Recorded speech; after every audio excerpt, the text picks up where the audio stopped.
ملک بھر کے شہروں میں احساس امدادی پروگرام کے تحت مستحق لوگوں میں امدادی رقم 12,000 روپے کی تقسیم جاری، اور بالکل اس طرح ضلع گوٹکی کے شہر ڈہرکی میں بھی مستحق اور نادار افرادوں میں 12,000 رقم تقسیم کی جا رہی ہے۔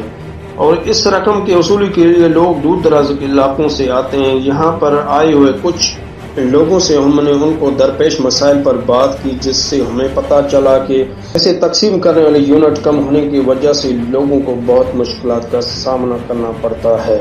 لوگوں اور پولیس کا کہنا ہے کہ یونٹ کے ساتھ ساتھ عملے کو بھی بڑھایا جائے تاکہ ہر غریب آدمی کو امدادی رقم بر وقت مل سکے، کیونکہ 3 دن تک عورتیں اس یونٹ میں انتظار کرتے ہیں۔ امدادی رقم لینے کے لیے آنے والے لاچار اور مجبور لوگوں کا کہنا تھا کہ انہیں معذور عورتوں کو کرنا پڑتا ہے۔ کیمرہ مین عباس علی بلوچ کے ساتھ نور محمد دشتی، بڑی خبر ڈہرکی۔